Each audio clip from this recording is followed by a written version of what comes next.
ఏంటి మేడం, మా వల్ల మీకు ₹1,00,00,000 మాకు మీరిచ్చేది ఒక్కో ₹1,00,000 అది 25 మందికేనా అని కొంతమంది ప్రశ్నిస్తున్నారు. దాని మీద మీకు క్లారిటీ ఇస్తాను ముందు. నేను గత 8 సంవత్సరాలుగా విశ్వశాంతి కోసం, సమాజ సేవ కోసం నా జీవితాన్ని అంకితం చేశాను. ఈ క్రమంలో నాకు సమాజం చాలా సహకరించింది, చాలా ఆదరించింది.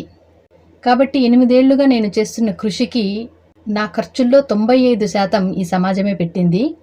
అందుకే ఆ సమాజానికి తిరిగివ్వాల్సిన బాధ్యత నా మీద ఉంది. కాబట్టి నాకు వచ్చే ₹1,00,00,000లో 25 లక్షలు మీకిచ్చినా 75 లక్షలలో ఒక్క రూపాయి కూడా నేను వాడుకోకుండా అంతా సమాజానికే ఖర్చు పెట్టే ఆలోచనలోనే ఉన్నాను. నాకు కావాల్సిందేం లేదు. 3 పూటలా ఆకలి బాధ తీరితే చాలు.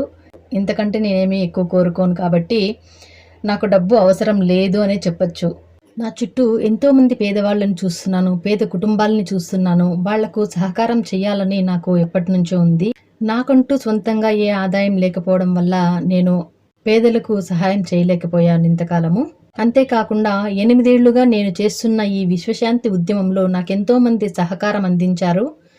మారల్గా కానీ, ఆర్థికంగా కానీ నాకు చాలా సపోర్ట్ చేశారు. వాళ్లకు నేను తిరిగి ఆ రుణం తీర్చుకోవాల్సిన బాధ్యత నా మీద ఉంది. ఈ బాధ్యతలన్నీ తీర్చుకోవాలంటే మరి వచ్చే డబ్బుతోనే తీర్చాలి. కాబట్టి నా కోసం ఒక్క రూపాయి కూడా మిగల్చకుండా నేను మొత్తం అందరికీ ఇచ్చేస్తాను.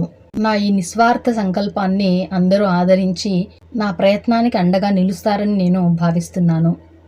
Thank you.